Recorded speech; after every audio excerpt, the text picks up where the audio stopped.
I made sure I had my head offline when I threw it, just so he couldn't hit me with another uppercut, and then I fucking flat packed him, sent him back. Flat packing is an understatement. Fucking hell, you just... Yeah. Years ago, I would always like blow candles out and throw pennies and wishing wells and say I want to be in the UFC, and on that night I smacked him, and then that's me being in the UFC. So not many people can put their head on the pillow at night and say, you know, they've achieved their dreams. So we get paid handsomely for that. You know, first and foremost, we're an entertainment sport, and I just pride myself on, like, in the gym, like, I'm like that too, and like everybody knows me at ATT and the gyms that I've trained at before, that I'm one of those guys that just wants to win all the time, and I'm competitive. So I didn't really assume Dustin Poirier would be that kind of guy, but you know, clearly he's been, you know, a bit of a, would you say a little bit of a mentor? You know, someone who's been in the UFC sure. He showed me the so guillotine. Fucking made about 100k off him for that. So it's insane. It's insane. So, like, what is kind of your goal with that one? What do you reckon you can get to the top? Of course, do you have the? Yeah, there's always like people.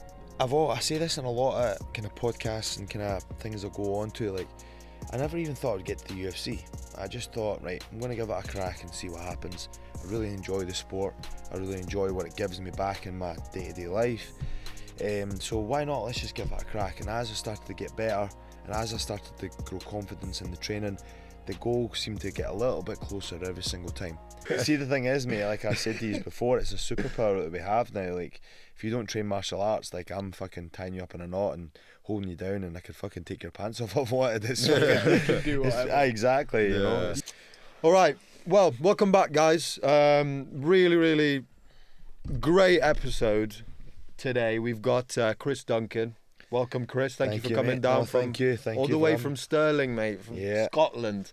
So, honestly, it's a privilege to have you on here. This first actual, first pro fighter we've had on the podcast, especially in the UFC as well. So that's you know, something that we watch on a weekly basis. So you know, it is great to get you down here and get obviously a chat with you. So, I mean, I just want to start it straight off the bat. Your debut on the Contender Series of Campbell, what a fucking fight that was. Like, that was, from what I saw, it was like, I don't know how to describe it. Would you be able to just run us through what was going on in that fight for you? So we obviously knew that he was going to be a big threat. He was a really long, kind of dynamic fighter. He comes from a great gym, so we prepared really well. And a lot of people were saying, you know, oh, he's a tougher fight than who you've had before in the past. And my mindset was like, if I can't beat him, I shouldn't be in the UFC. So that's what I went for. And obviously you've seen that he hit me with a couple of uppercuts. I thought he poked me in the eye in the fight, but you'll see me, I wiped my eye a couple of times. And you know, just out of, you know, not being in the cage that much and being under those bright lights, I wasn't really smart enough to just start circling off and moving away. So he probably hit me more times than I would have liked, and then I needed to get a little bit of respect out of him, so I just thought fuck it and threw just a big 1-2, but I made sure I had my head offline when I threw it, just so he couldn't hit me with another uppercut, and then I fucking flat packed him, sent him back. Flat packing is an understatement. Fucking hell, you just How did it feel like getting out when you obviously you're in so much adrenaline going on, and then you get that 1-2 that just lands? Like, what was that feeling in that moment? Can you describe it? There was a really big sense of relief, to be honest with you. You know, that training camp, it was like 10 weeks I think I'd done, and it was too much. Like, I was pounding my body into the ground, and after that fight, I don't know what it was, I don't know if you've seen in the video, like, I'm like leaning back when he's like uppercutting me when I'm on the ground. Like, I put my back out for like 2 months. I don't know if it was just a kind of build up of everything, but you know, after that there was a huge sigh of relief, and you know, like, getting my name called to be in the UFC, I was like, fucking, his dreams come true. You know, like, years ago I would always like blow candles out and throw pennies and wishing wells and say I want to be in the UFC, and on that night I smacked him, and then that's me being in the UFC. So not many people can put their head on the pillow at night and say, you know, they've achieved their dreams. So I've now moved on and tried to think of new kind of goals to set. So it was a bit of a weird situation, you know, like it happening all as quick as that in one night. Like, I think the Contender Series is like a shortcut to the UFC. You know, because sometimes these guys at Cage Warriors have been fighting their 3, 4, maybe 5 title defences before they get in. It's mental. George Hardwick, was it George or Harry actually that he recently fought? Yeah, Harry. Harry just fought up at lightweight. Got leg kicked. It's a tough situation. He got 4 days notice. You know, I think he had 9 title defences on Cage Warriors, and he only just got that opportunity, and then it's on 4 days' notice. It feels like a bit hard done by. Yeah. It's against a good operator as well. Yeah, he's really awkward. He's got a good style for MMA. Awkward, unreadable. But that guy, you know, I think had a massive weight advantage on Harry. I don't think he's a big featherweight, whereas he you know, that guy's probably a medium-sized lightweight. So, mate, it's fucking the UFC's the Premier League or whatever you would call it in football. I'm not a big football fan, but like, you don't realise how good they are in the UFC. Like, see everybody, like whether you get cut or not. Like, for instance, like if a guy's been in for 2 fights and then got cut, like, these guys are good. They're really good. And it's just the cream of the crop, and obviously there's a big lawsuit right now on the UFC, like monopolising the sport, controlling the sport, and that's why, because they are the best, you know. So I guess it attracts the best, obviously, you know, now you're in it, so you know, you're part of that, let's sort of say, group of people. So I just want to go back on that. So when you were on the back foot in that fight, what was going through your head, like, apart from like, I need to catch him here, like, is there like one thought that you were like, brought you into just dog mode? I was like, oh no, this can't happen again. There's a bit, you see me, like I'm grabbing on his leg and like slides his leg out. I'm like, this can't be happening again, because obviously I got knocked out on the previous show.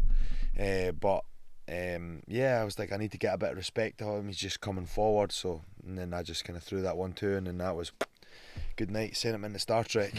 Game over. You mentioned dog mode. Then have you always had that dog in you? Because like your last fight against Rebecca was unbelievable. Like a war.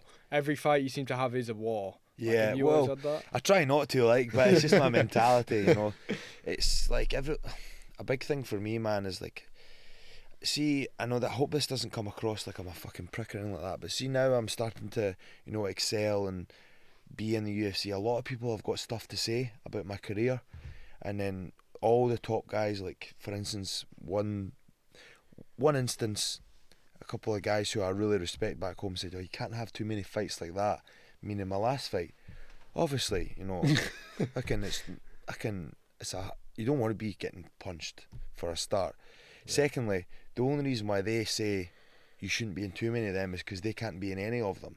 So, like, that's my mentality, that's my way of fighting, and we get paid handsomely for that. You know, first and foremost, we're an entertainment sport.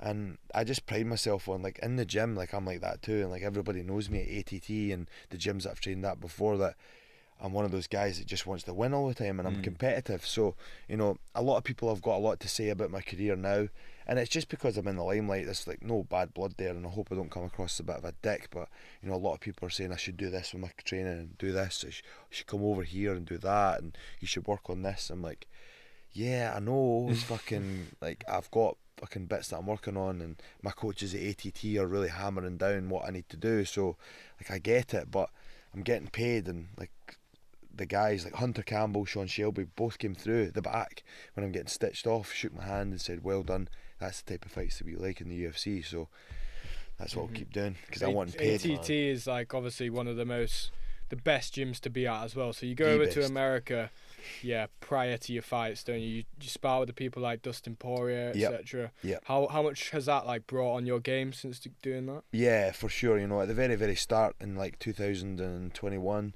when I first went back to ATT, you know, it's quite hard to pick myself back up and try and get back into the ropes with these things. But after 3 or 4 weeks, you start building up, and the more camps I do there, the more familiar I get with the guys there, and the more I know how good I am. And you know, like, people always see Dustin as this like star, which he is. He's a huge star, but you know, he's like, I remember an interview he done with Joe Rogan after the fight, and he goes, Dustin, you're the man. And then Dustin goes, I am a man, meaning, you know, he's just a normal dude. And he is, and you don't realise that until you're within his vicinity.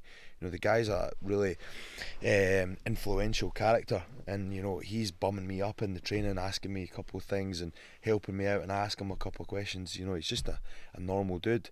And that's what I love about ATT. Everybody knocks going away to a different gym.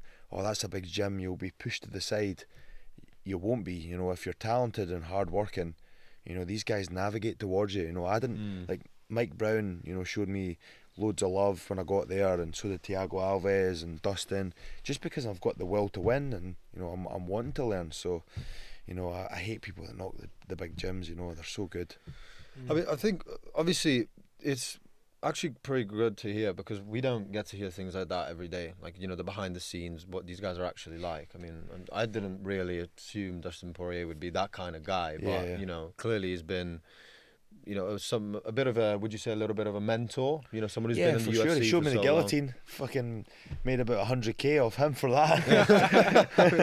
So it's insane. It's insane. So, you know, that's what I'm like. These guys are just similar guys to myself. You know, they've been in my position before, turning up to that big gym, and I think they see that within me, and I've made some really good friends over there. And you know, hopefully in a year or so's time, that I'm trying to negotiate my contract now for the UFC, so I'm going to ask them, like, at the end of it, I'm gonna, can you put my green card in there? Try and get my family across, you know, because I think the way the UK is going right now, it's a bit mad. So I'm just trying. Have you heard Conor in his White House negotiations? He's asking for 100 gold visas as 100. Well. Gold ones. So what's a gold visa? I think a gold one is where you get 5 mil. 5 mil into a residency there. And he's getting 100 negotiated for friends and family, along with his White House payment, which will be, I think he said, 100. Wow, that's insane. It's maybe you can negotiate something like that later down we the go line. permit. That'd be cool. Yeah. Actually, I have to ask you this question. Obviously, you're in the most stacked division in the UFC, like Topuria, there's Islam, Paddy, right? So it's. What is kind of your goal with that one? What do you reckon you can get to the top? Of course, do you have the? Yeah, there's always like people. I say this in a lot of kind of podcasts and kind of things I go on to. Like, I never even thought I'd get to the UFC. I just thought, right, I'm going to give it a crack and see what happens. I really enjoy the sport. I really enjoy what it gives me back in my day-to-day life. So why not? Let's just give it a crack. And as I started to get better, and as I started to grow confidence in the training, the goal seemed to get a little bit closer every single time. The UFC Championship belt for me right now is so far away that I can't even comprehend that. That would be the end goal. That would be fucking, if you're a fighter and you don't want that, you're stupid. Like, of course you want to try. Like, I would sell myself short if I didn't want to hit that gold. But at the moment, I'm miles away from that. I'm like 6 years away from getting anywhere near that. So, like I say, I didn't even think I would get to UFC. So the next thing for me is top 15. Then it's going to be top 10. You know what I mean? And then there's other small goals that I want to hit as well, like get my name up on the wall at ATT, or my picture up on the wall at ATT. I'm sure there was another goal that I had as well. But these are all written down on my phone. You know, they're close to my heart. And when I first started fighting, a lot of guys that were nowhere near even professional were writing, "I will be UFC champion one day," and putting on their fucking Instagram bio. I'm like, whoa. Slow down. That's not how you goal set. Like, people think shouting it to the world is the best thing to do, and it's not. Keep it to yourself. Keep chipping away. Not because you don't believe in yourself, but just keep chipping away. And there's that big saying, like from Alex Hormozy, you grow confidence through doing what you do best, and you know, winning in the gym, for instance, getting better, winning fights, and then slowly you start progressing into like unbeatable. You feel great, you know. I remember when I went into my first Contender Series fight where I lost, I thought I couldn't be knocked out. I thought I was the man, like nobody could beat me. I got knocked out, somebody beat me. So it just shows you, you know, confidence grows really, really fast, but it can also be knocked down really quick as well. So I think people need to be not scarce or fucking hold themselves back, but make sure there are certain realistic goals, and always have the end goal in mind. You know, you're not going to go to uni and say, I'm going to complete uni right now. No, it doesn't really work like that, mate. You've got a syllabus to follow, you know.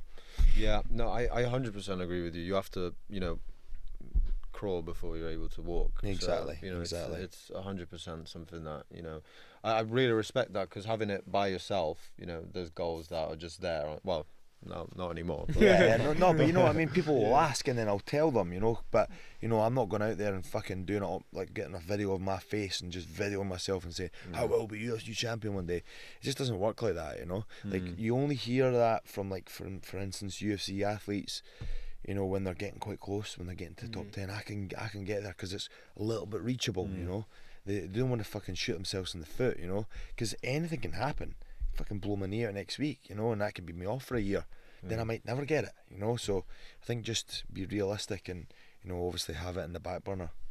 What was it like, obviously training with your last opponent, obviously at ATT as well? ATT is a huge gym. Did you actually come across him much? Did you spar with him prior? Or? Yeah, I've never trained with him. I was in the same training room.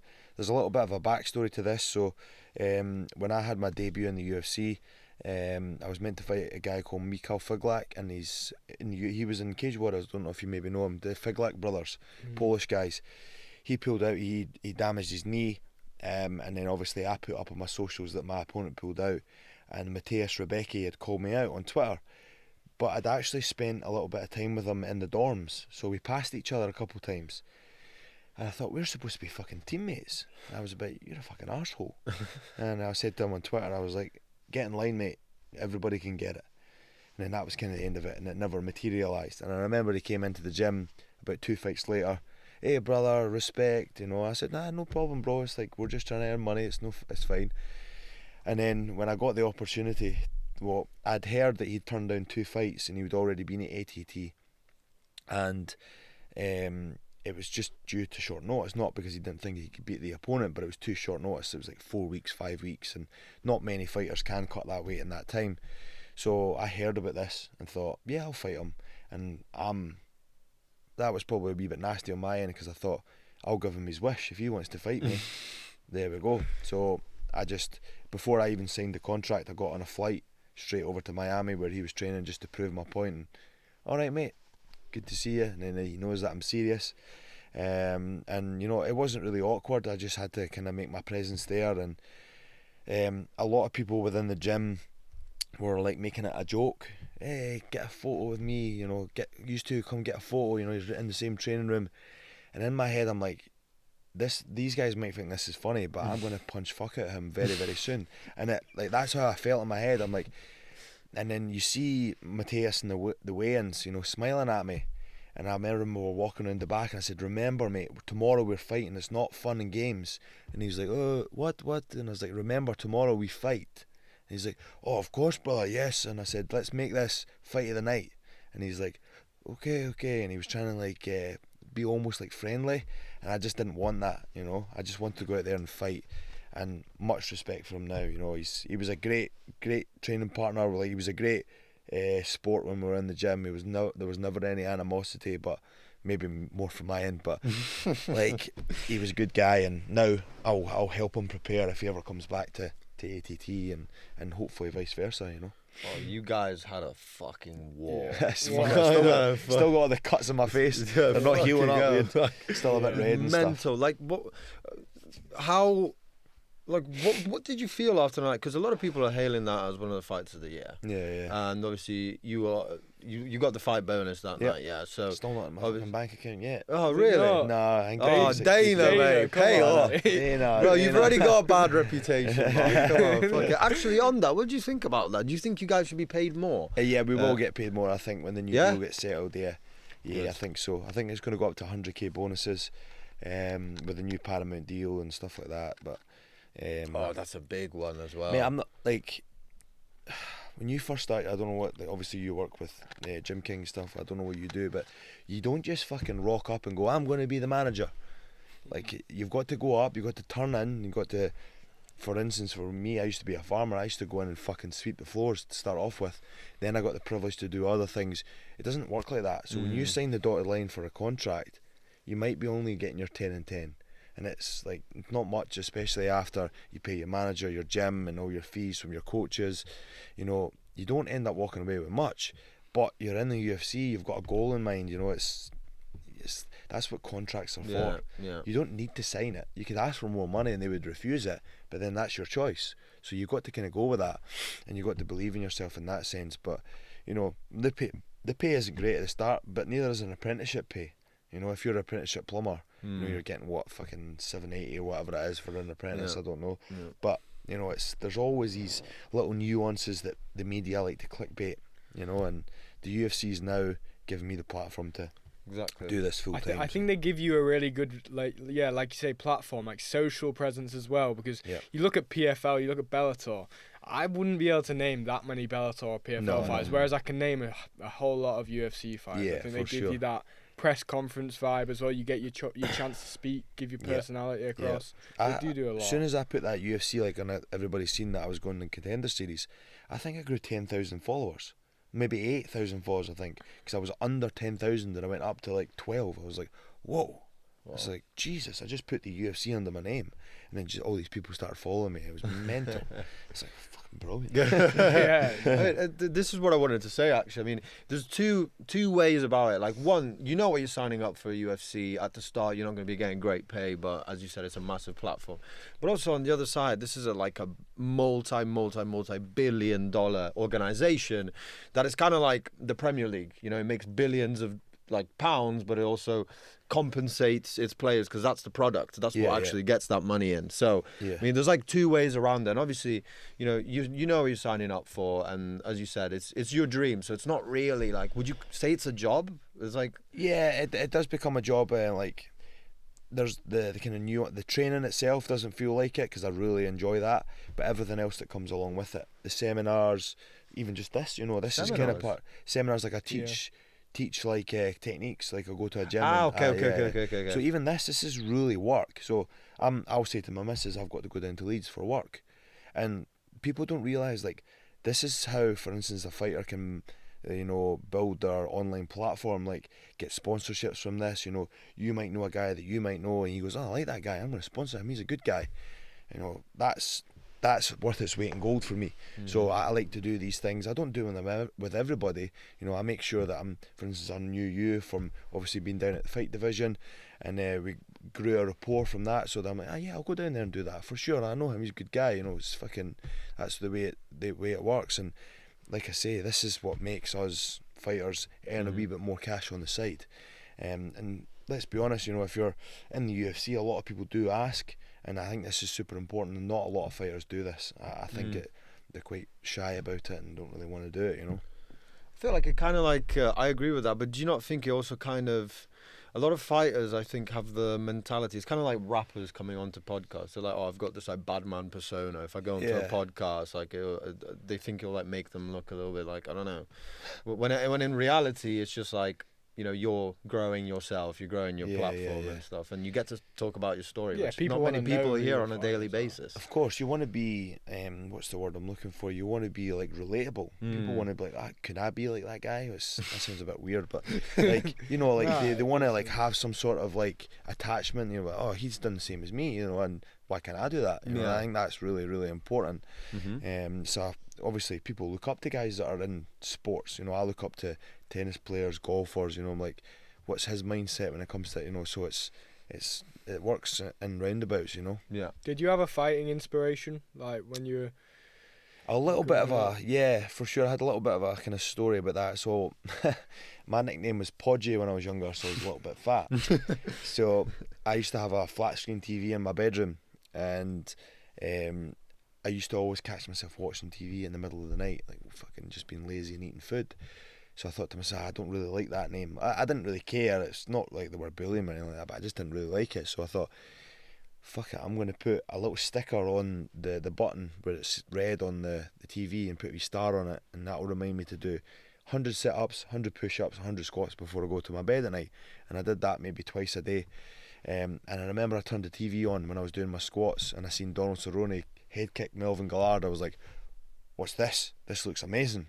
And I was like, it was on Spike TV, and then I remember, like, as I was starting to watch it a bit more, I would remember setting reminders on Sky to watch it, and then I recorded Uriah Faber versus Jose Aldo when he leg kicked him. I was like, I need to do this at some point, this is amazing. And I was really involved in rugby at that point, so I didn't really have the time. So that was kind of like, Donald Cerrone's like my idol, a guy I would really obviously like to meet, and, you know, maybe shoot the shit and shoot some guns, maybe. Do you think fighters stay in the just as an example, stay in the game for too long? Just because you mentioned Cerrone, like I feel like when he fought Conor, he almost probably should have finished that. Yeah. The money's good at that level. You know, when the guys are kind of coming to the end of their career, you know, I can imagine how much Donald's getting paid. You know, he owns a big farm in, you know, Arizona or wherever it is, but the money's quite good, and that'll be quite a difficult thing for people. And is there more of a, instead of monetary, like that feeling of what do I do when I stop fighting? I feel like there's a lot of fighters that are like, fighting's part of my therapy, fighting's part of me. It's your life. It's it's now my identity.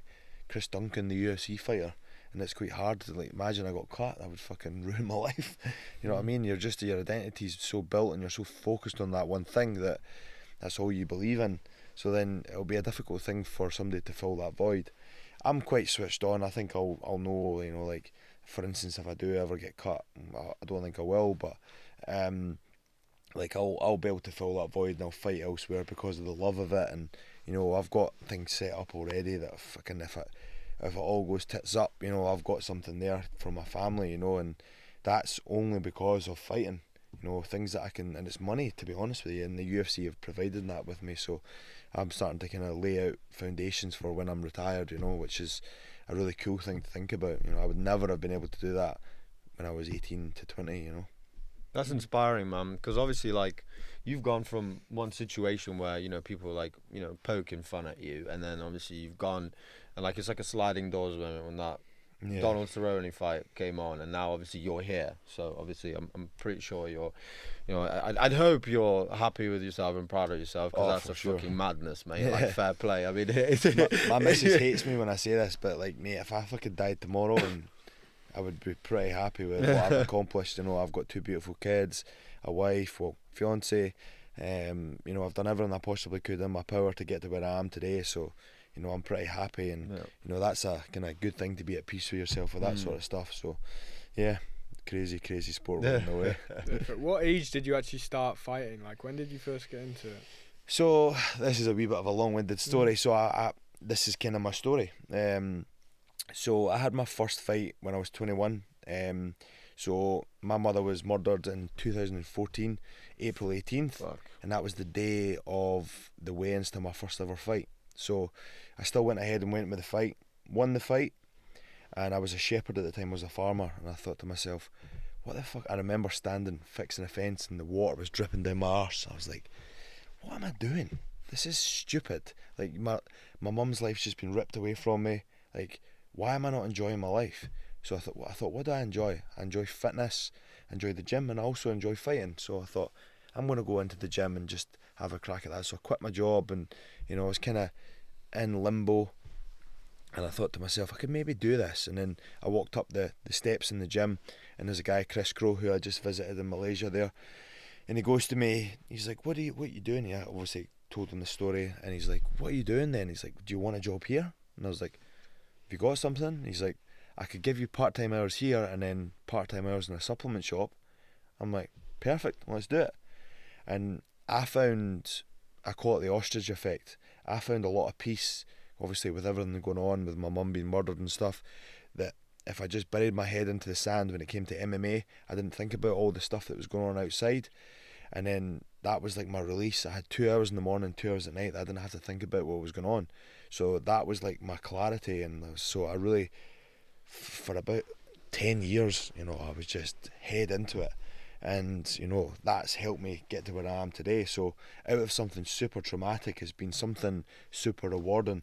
But yeah, like, my life's been fucking roller coaster after roller coaster. So, like, a lot of people think that it's a sad thing. It maybe was at the time, but I'm kind of at peace with what's happened, and you know, it's built me into a really fucking tough bastard to believe or not, you know, because a lot of people would just give up, especially on the day of the weigh-ins. People were like, nah, I'm done, my mum's dead, I'm not doing it. Whereas I didn't tell anybody and just went and done it, and then told everybody afterwards, and they're like, what? And then they thought I was joking.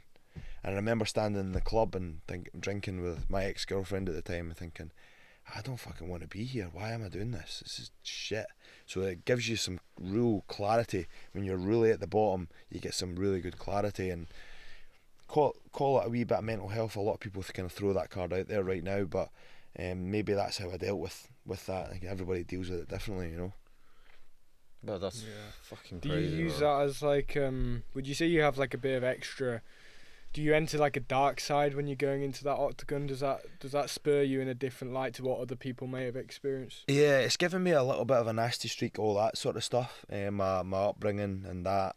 And then obviously I wear my mum's pendant. I don't know if you've seen it when I walk out and I hold it up sometimes.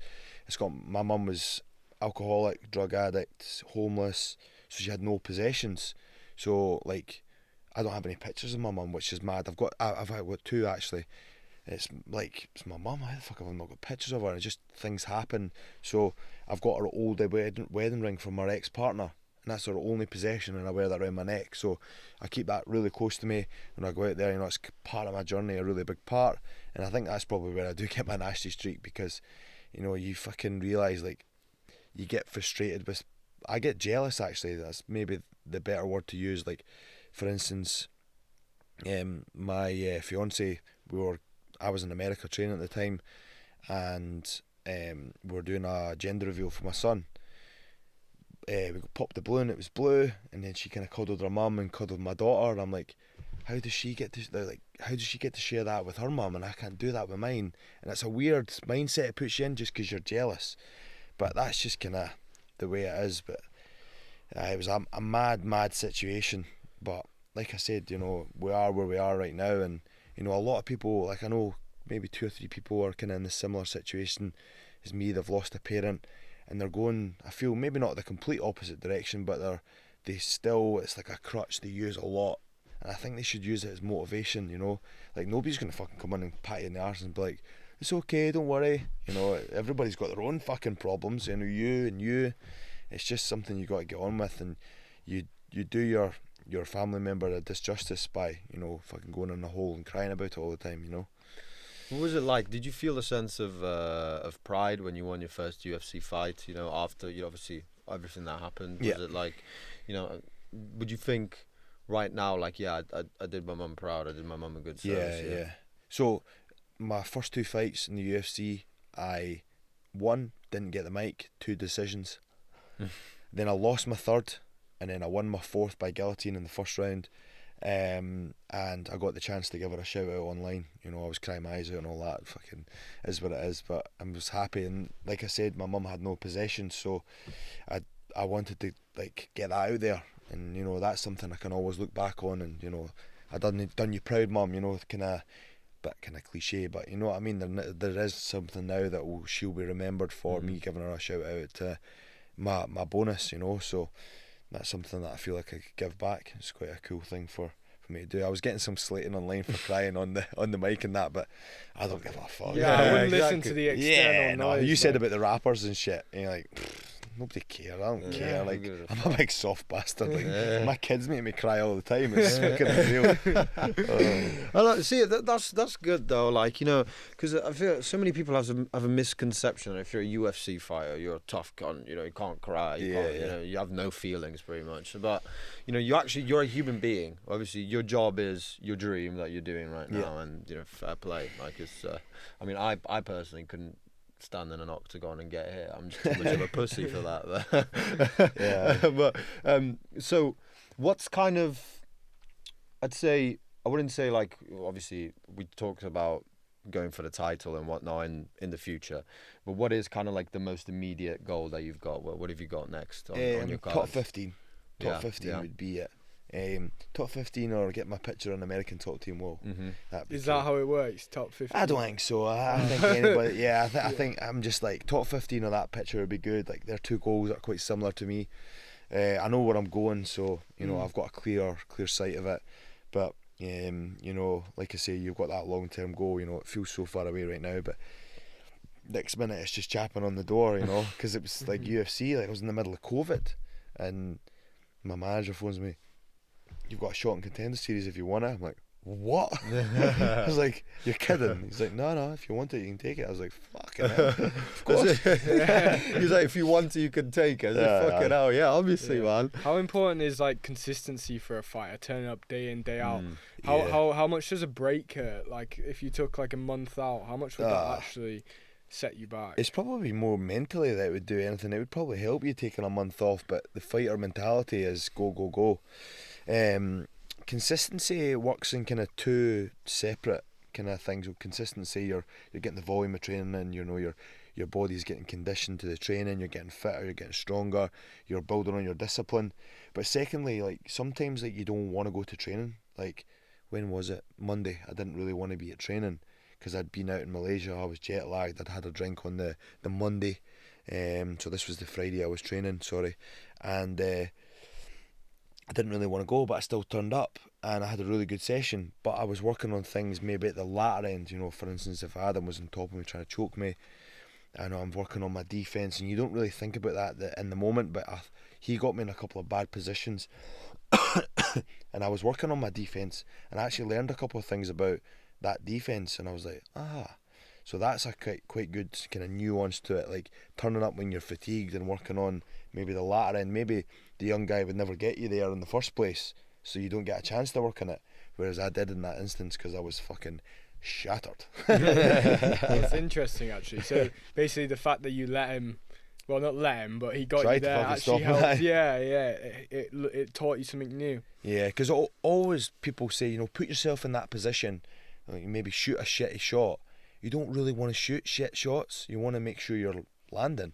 So you turn up when you're feeling shit, get your arse beat for 15 minutes and work on some submission defence, you know, and just get that volume in of training. And you know, it's working on your mindset. Yeah. So who's like the best sparring partner you've had? Who's like brought you on the most, or even just like you've gone in there and you thought, fucking hell, like that was harder than I thought? When I first met Robert Whiteford was the first UFC fighter signed to UFC, from Scotland. And I remember I was an amateur, I was fucking bulldozing through everybody, I was knocking people out, submitting people, and then he was in the UFC at the time, and I asked him to train with me, and he's like, yeah, I'll see you on Monday. So I seen him on Monday, and I was saying to my coach, I was like, I'll do alright, eh? He's like, yeah, you'll be fine. I did not win a second. He just absolutely manhandled me and fucking showed me there's levels to the game. So I stayed persistent, stayed consistent, and we've still been training Monday, Wednesday, Friday since fucking 2014. So, you know, we've been hard at it. And you don't really, all of it, it doesn't really feel like you got better. Like, I was like, it didn't really feel like I got better. All of a sudden you're just like, oh, I can get him down now. Oh, I can submit him now. Oh, he can do this to me, but then I can reverse him here. You're just slowly building this kind of system to try and beat him, and it's just consistency, like you said before. You know, how important is it? It's very, very important. And the right caliber of sparring partner, I guess. Like, of course. You never want to just be beating people up. You've always got to have people to test you. Yeah, there's that lifelong saying. It's like if you're the best in the room, you're in the wrong room. There's a time and a place for that. You know, like iron sharpens iron, but you know, like so does sandpaper. It's one of those ones you need to kind of navigate between. You need to have a little bit of the hard rounds and a little bit of the soft rounds to, you know, try and navigate you through this really structured UFC program or MMA career that you're in. It's a tough old sport. Yeah, Paul Craig recently lost. He's another one from Scotland. Yep, what do you think of his career? Amazing career, you know, done himself super proud. Had many fights in the UFC, many bonuses, and that's what counts. You know, you want to put on these performances, show everybody what you're made of, show everybody that you're Scottish. You know, he's had a massive career, so I think he's retired at the right time. You know, the sport's evolved so much since he first started, so you know, I hope he goes out and stays out, you know, and maybe focuses on something else. But you know, he's his own man. Did he have a bit of beef with you? Yeah, I think a lot of people said he had beef. I didn't really have any beef with him. It was because I copied his face paint. And I always say this to everybody, and I've never really had a chance to say it to his face before. I've said that on a previous podcast. Sometimes people that are so in the mix of their own career that they forget they're role models for other people. So me copying him wasn't a direct threat. It was more like, you're leading the way, buddy.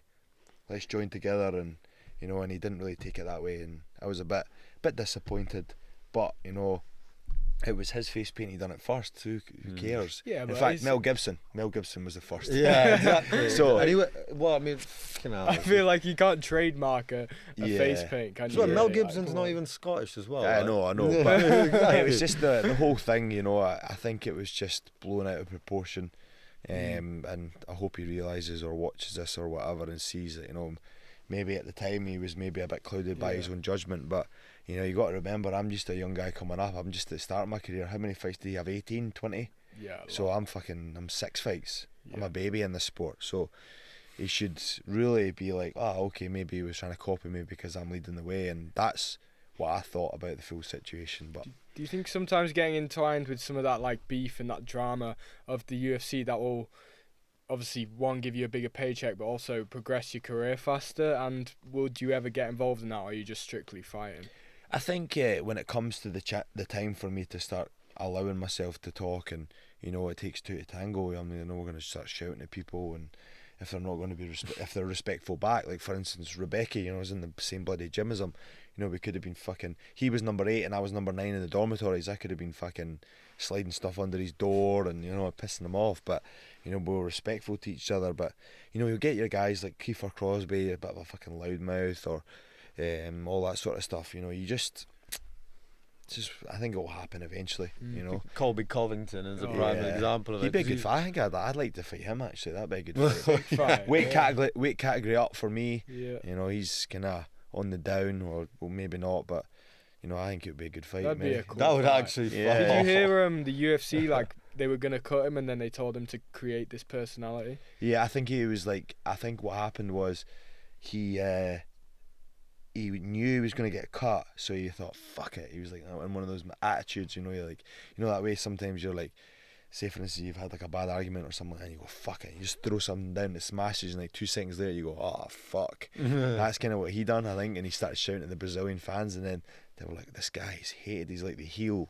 So then they re-signed him. So and then I think he took that persona into the gym. That's what I heard. Him and Masvidal then. Yeah, you know, he kind of got too big for his own boots, and Masvidal was a good guy. Like Masvidal says fucking fuck all to nobody, turns up to train and goes home. So you can only imagine what Colby Covington was doing, you know. That ended on the street as well. Masvidal went and run up. Yeah, for broke sure. His nose. What? I didn't know they had a scrap. Yeah, afterwards. on the street. Yeah. He was Masvidal sitting in went some and burger drunk. joint, and Masvidal walked past, allegedly, walked past and whacked him. So broke his nose. Fuck off. Yeah. fucked his Rolex as well, didn't he? Yeah, Masvidal's about it though. Like, Mate, you can't be talking shit about No. Masvidal. He grew up. That's how he got his persona. He grew up fighting on the streets like Kimbo Slice. Yeah. So yeah, he was on that same. that's how he got card thing, recognised. yeah, You know? that's crazy. Like just street beef sort of. That's like, the almost. yeah. Fucking hell!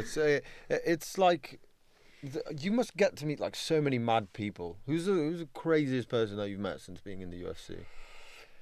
Probably him. Like as I walked into the gym, like I was like, he's like, "What's up, man?" I'm like, "That's fucking alright, Masvidal." I was just like in the contender series at the time. I was like, "Fucking hell!" And then Dustin as well. You know, Dustin's huge name. Like, mate, Dustin's a fucking. See on my holy Instagram, goat. like you can see he's so influential. Like I post a story and I've got like 10k likes on it. I'm like, what the fuck? Yeah, there was like the poster with the ATT in the back. Yeah. You had Fight Division on. Mate, it got like 500,000 views. It's Yeah, like, yeah. We were there like, this is quality stuff. I'm switched I was on like, now. Chris, you've smashed it. I know I was that. going around showing it off in the office like, look at this. Look at this kid. Yeah.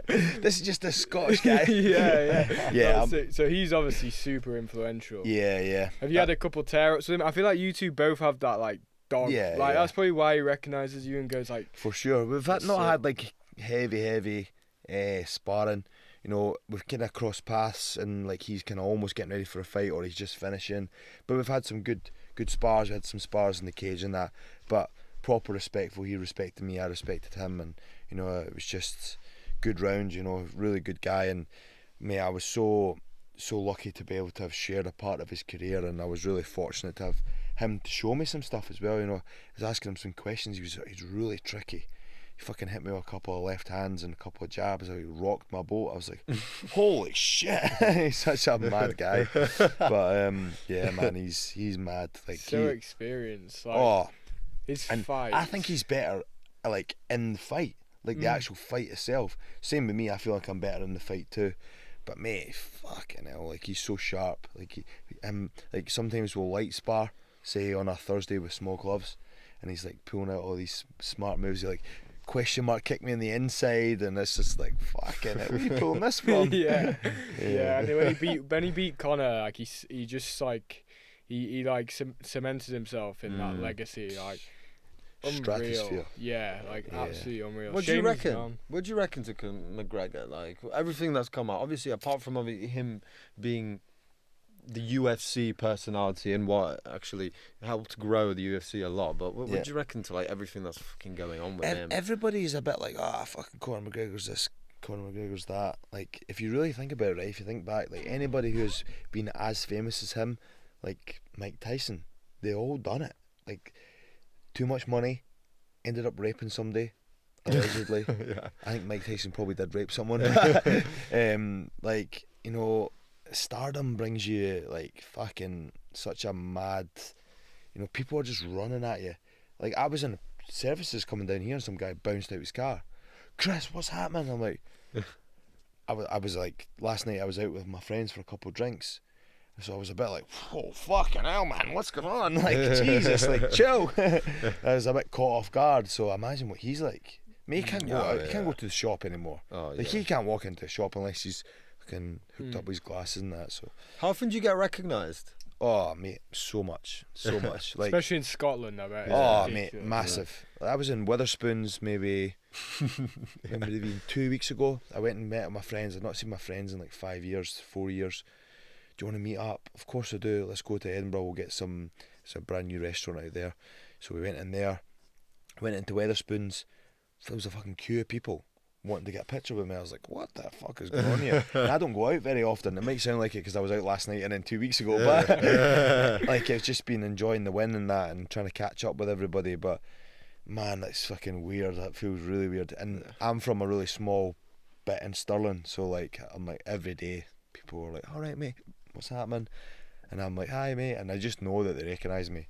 Do you enjoy it, or is it a bit like when there's a queue there and you're just trying to meet your mates for 5 years? Was that a bit like, were they a bit like, for fuck's sake, I can't even speak to they must have been gassed. Yeah, they did. They were like, because my mate Kev, his missus goes, oh, you're famous now. And I was like, nah, I've always been famous, but people just know me now. But yeah, it's just, I think you have to give back. I think you just have to, because if you don't, you're going to be on your own, and you know, people like, he's a prick, and they'll not follow you. So, you know, the fans make the sport. They're paying the money to come and watch, so you got to give back. The thing that is quite difficult is like if you're sitting having a meal, or you're sitting with your kids, and they're like, and like my daughter, she's 4, she doesn't understand. She's like, why does that guy want a picture with you, Dad? I'm like, you'll understand soon enough. I'm like, he's like, Dad fights, and she's like, even my daughter, like, she's like, thinks everybody, like Dustin mentioned this before, like, I bet my daughter thinks everybody's dad's fights, because like it's just the norm for her. She asked me to fight. She's like, you want to fight, Dad? I'm like, aye, okay. So like, a lot of celebs have stories of people being like not respectful at all. Because you're a fighter, does everyone treat you with respect when they come ask for a photo, or do you still get some like dicks? I think what happens is they are nervous. So like their nervousness kind of makes them a little bit arrogant, or a little bit like to the point, instead of being like, "Hiya mate, how you getting on? Sorry to disturb you. Can I get a picture?" Yeah, cool, no problem. But some people will come up and grab you and be like, "Hey, can I get a picture?" And I'm like, "I've got my kid in my arm. Like, I've got a 14-year-old son." I'm like, "Relax, mate. Like, whoa, settle down." And then you get the other end, at the other end of the spectrum, people are standing over in the corner and they're like staring at you. So like, you know, like, how do you address that? Because it must be really awkward if someone comes up to you like, mate, I know you want a picture. Just come and ask me. So funny story with that. I didn't, when I first started being in the UFC, like I said to you, my village or town is quite small. I remember I was in Morrison's and this guy was like fucking walking up all the aisles, and he was like, I said to my girlfriend, what the fuck is he looking at? I've got something on my fucking face. And I said, I'm going to chin him and I'll go round here when we go for this milk. I went out, I was like, mate, what the fuck was... And he didn't really hear me. He's like, Chris, I'm a massive fan. And I'm like, rewind. I was like, fuck, sorry. But like, then you kind of slowly start to kind of read people, and Laura will be like, that's my girlfriend. He's recognised you. He'll be coming over in 10 minutes, and then right enough they do, because they kind of give you the old double checking before they come. Yeah. Or they ask you, are you Chris Duncan? And you go, aye. And then they go, are you sure? And I'm like, I'm sure. No, I'm just a fake one. They did that to make Cage Warriors. I was standing in the queue. My girlfriend was pregnant at the time, so we're just drinking water, and I was just standing in the queue, and the woman, she was behind the counter. She said, stand over there, I'll just bring it over to you. I'm standing next to this guy who's from Amsterdam, and he's like standing smoking, he's looking at my ears. I could see him. I was like, alright mate. And he's like, you fight? I was like, yeah, a wee bit mate. I was in the UFC at the time. I was just trying to like play dumb a little bit. He's like, where do you fight? And I was like, oh, all over mate. And he's like, no, what promotion?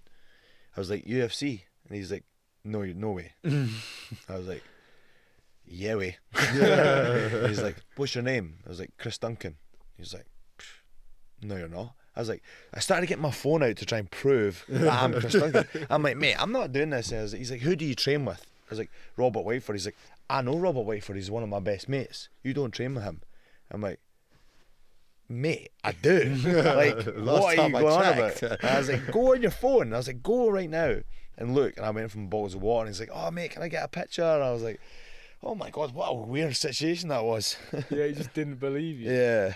Were there any like pissheads that try it on with you? Like they're like, like, because sometimes you get like let's say the town has someone who's good at fighting. There's always going to be people that want to challenge him to try and take that, like, you know, almost rep off them. Yeah, maybe not so much like that, but one thing I do get quite frustrated on is like, see, being involved in fighting, I don't know, I could call it autism if you want, but I don't like people standing behind me and grabbing onto me, or people where I can't see. Like, I'll specifically pick like a seat that faces the entrance, or I can see some stuff. I just the way I'm built.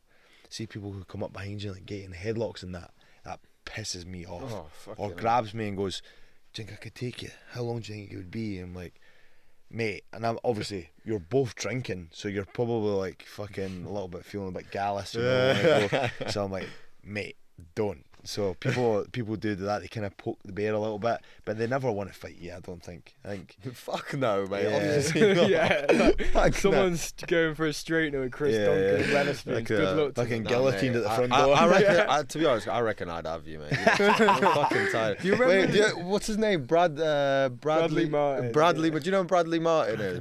He's that big 260 gym weightlifter guy, American yes, guy. Yeah. People testing him, like slapping his hat off him. Yeah, No, yeah. but also, he'll sit in front of, who was it? Oh yeah. He'll sit in front of like Yeah, he Gervonta has. Davis. He'll sit in front of what's his name? Devin Haney. He said this to Devin Yeah. Haney. He was like, "You think you could take me in a street fight?" And he's like, "I'm 160. What's it like? Yeah, 160. I'm 260 pounds, man." Like, it's like, And he said it to Nate Diaz, and he's like, Yeah, that's who it was. definitely. yeah, you're a podcaster. Yeah, you're a podcaster. Quite a good impression. Mate, he that. fucking. See, the thing is, mate, like I said to you before, it's a superpower that we have now. Like, if you don't train martial arts, like, I'm fucking tying you up in a knot and holding you down, and I could fucking take your pants off if I wanted. It's You can do whatever. exactly, you know. Yeah. It's You like, see Dylan Dennis get choked by that bouncer. a few oh years back? yeah. How did that happen? I don't Yeah, get how that how happened. It was does like, I think something- it's like a couple of people pulled him down, and then he's on top of him and just Right. fucking decided. So it to, wasn't just like a one-on-one. no, it grapple. wasn't 1-on-1. So do you think Dylan would take any person? Any random anyway. Yeah. Yeah. Like that, mate. You just don't know the full situation. You're just seeing a wee snippet. Yeah. know. And then Logan Paul like proceeded to hire that bouncer Did to he? walk him into the ring or something. Yeah. Oh, mate, that's like serious. Massive trolling, bio. isn't it? Yeah. Massive bio. That's what happens. I think he jumped in the ring because it all went to shit. And the Dylan Dennis bouncer guy jumped in the ring, like trying to go again Oh with it. my god. It's a bit embarrassing. That's so isn't it? cringe, isn't it? But he's bringing it back now. He just, well, not really, but he fought on that Misfits and wrapped one up pretty Oh fast. yeah. He was a boxer as well. Yeah. You know what, man? Like I think he's just he was in that Conor McGregor era, so he's trying to kind of roll off that. Khabib like flying kicked him in the crowd, didn't know. he? Oh my Yeah. god, yeah, after the That's it, McGregor fight, he yeah. just fucking dived in there, didn't he? Yeah. Oh my god. What's kind of like, what would you say is your, without obviously giving too much away, what would you say your like core fighting style is like? Would you like to? How do you like to approach a fight? Probably what comes more naturally is striking. It's not as taxing on my body, but I really enjoy the grappling aspect. I enjoy that part of the training. I train that more. But yeah, I think natural. I think sometimes as well, like fighters are either like a visual learner or a feeling learner. I think I'm more visual, so like grappling doesn't come as natural. And I think it's just down to your personality as well. But I do think striking feels a little bit easier on the gas tank for sure. But grappling is fun. Would you say that's also like it's definitely a positive for the UFC because it's more exciting? Of course. Would you say they got a star power issue right now or no? Because that's what's being thrown around. I think they like to push the guys that are exciting because that's going to bring them the buys. They're a business, they're corporate business now. They're not fucking around. They're trying to make money, and that's kind of the way it goes. The rankings are made by them. So people are saying that there's too many like grappling champions and stuff. Yeah, it's hard, man. See, when you've got a specialist grappler, it's a hard guy to navigate around. Yeah. It's just it's such a boring. I personally, fight. I'd rather watch a fight like yours where you're just actually going at it. And obviously, remember when Bilal was the champ? Well, even the McGregor Khabib fight, I was just on the floor for the whole time. Yeah, Khabib dropped McGregor via strike though. Yeah, I know, but like most of the fight was ground, and it's just like actually, Khabib does get finishes, which is Khabib's a finisher. It's different if you're a grappler and you're not finishing. Like a Sean Brady, he's finishing. Mm-hmm. He's TKOing people, striking people. But like I'm trying to think of a guy that's just kind of like rides and holds on to people. Hamzat Chimaev, his last fight. Yeah, that was a hard. Jesus Christ, like 500 strikes, but they were literally like knocking on the door. Yeah. It wasn't. It's a tough one, man. Doesn't Lomachenko kind of do that? Just breaks you down little by little. Obviously, it gets a lot more. Obviously, it's boxing. So yeah. Is that kind of? I wouldn't say so. He's volume, but he's hitting you correctly. He's got his feet under him, and his is like beautiful to watch. Yeah. Fair. Yeah, I guess Hamza. You can't I don't even think I can shadow box like that. Fucking let alone fucking fight like that. It's ridiculous, isn't it? He has like coding. They work on like a coding system, I've heard. Where like a combination coding system. So when someone throws something, he has like he figured it out with his dad where he has an automatic response to whatever's being thrown. Yeah. Was he a ballerina? Wasn't he? He did dancing, Cuban 4 years or something. Ukrainian dancing, yeah. Before he was allowed to throw a punch. Yeah. That's mental. That will go to show why his footwork is so good. Mad story, eh? Fuck. So, just on obviously going back on what that comment that your friends made, you can't have many of those fights, right? Are you ever concerned? Obviously, the one thing about fighting sports in general is the impact on your brain, impact on your on your head. Does that anything that concerns you, like the CTE or maybe the prospect of I don't know? I'm a stupid cunt anyway, so. But of course, I've got 2 children. I always say if I'm going to finish fighting, it'll be when the wheels fall off, not when my engine falls out. I need to make sure that I'm not slurring my words, and I don't feel anything. I don't spar out of camp. I only spar in camp. So I'll look after myself. Good. Yeah, that's good. And will the UFC put anything in place to like? Do they help fighters with? Yeah, for sure. Yeah, mate. They've got the PI that are really, really, really big. They've got loads of studies, loads of different types of information that you give to them, and that helps them. They've got a supplement. It's called Synquel. It's from Thorn. It's a supplement that you can take post concussion. But like people seen my last fight and think I would be concussed. Like it was all superficial. There was just cuts. I think he hit me one shot, but it was like his forearm. It hit me in the top of the head. That was like quite heavy. But other than that, I felt pretty good. Do you think boxing's worse in that aspect? Way worse. It's like somebody going like this on their head every day. They're doing 10 rounds in the gym with no grappling, just hitting each other. And then they're going 10 rounds in the gym, and then 10 rounds in the gym again, and then okay, it's fight time. You're going to do 12 rounds in the ring with 10-ounce gloves. It's so and then bad. when you guys get knocked down, and like it's normally a finish once you're on the floor. In boxing, you can then get 10 seconds to get back up. Yeah. You can have 3 of them in a round. It's and you can move around the cage a little bit, not get hit. Yeah. Wild sport. Chris, I think we're going to do a quick would you rather here. to finish it off. Like sex or Fucking hell, man. Jesus Christ. Actually, no, we've got a would you rather and then the quick fire round. Okay, so you do the quick fire round, I'll do the would you rather. Okay, ready? So, would you rather have Merab cardio or Ngannou's punch power? Ngannou's punch power. Right. 1 million. Oh, fucking hell, Jesus Christ. 1 million US dollar win bonus or 200k per year for 5 years. 3 fights per year. Say that again. So 1 mil win bonus, 1 shot, or 200k per year for 5 years, but you have to fight 3 times a year. Oh, I think I'd prefer the 5 times per year or 3 times per year. Yeah. Yeah. Fair. Okay. Work for my money, baby. Yeah. Fair enough. Fight a world-class wrestler with no striking or a world-class striker with no ground game? A world-class striker with no ground game. Fair, okay. And best way to win? Last second submission or a clean 10-second knockout? Clean 10-second knockout. Yeah. Of course. Immediate title shot with 4 weeks notice or 12-week camp for a lower ranked opponent? 12-week camp for a lower ranked opponent. You reckon? Yeah. Oh, fair. That's actually because you'll get your title shot eventually. True. You know? And you don't want to rush it. Yeah, of course. And they're like, if you're in close to getting that title shot anyway, you're going to get it, Okay, so best striker in the UFC right now? Right now, Elliot Taporia. Most overrated submission? Overrated? That's a difficult one. I think it would be like an omoplata because there's like maybe been 1 or 2, maybe none in the UFC. Most famous person to slide into your DMs? Slide in. Or follow. Kendall Jenner. Probably John Cena followed me on Twitter. That Fuck counts. off. That's No insane. way. Yeah. That's That counts. fucking crazy. That's fucking mental. One city you hate fighting in? Mexico City. Yeah. Fuck 'em. And this one's a bit, you can expand on this one if you're Aspinall or Jones. I want Aspinall, UK guy, English, fast, explosive, new era, new guy, like kind of like what me. I'm the new guy in the UFC from Scotland, So I'd like Tom, and I like Tom. Tom's a good guy.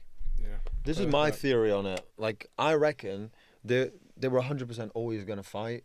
They were just waiting for the White House card. They're 100%. They're not going to fight. They are going to fight. They're not. I reckon they're going to fight, they're mate. They're not fighting. But I reckon that's the narrative they're trying to make. So that last second, it's this happening, and then makes more. No, I reckon they'll fight. They're fighting at one point, surely. Yeah. Jon Jones can't be ducking that for like. But he's already ducked it. He's done it. He's done it. Bro, Gave up his belt to duck it. He's done. He's given up his belt. Why are you going to ruin your legacy like He's that? not ruining Because you're his scared legacy. of Tom Aspinall. Mate, he's not getting a fuck. He's got millions in the he bank. doesn't care. I know, but Legacy. Plus, it just doesn't make sense for him. I don't think. Yeah. He's done now. He doesn't need to. I don't know. But yeah. I guess, Anyway, guys, thanks for tuning in to this one. Perfect. See you in the next one. Thank you very much, Chris. Yeah, Thank cheers, you. No problem. mate. Thank you, mate. Anytime, guys. Honestly. Anytime.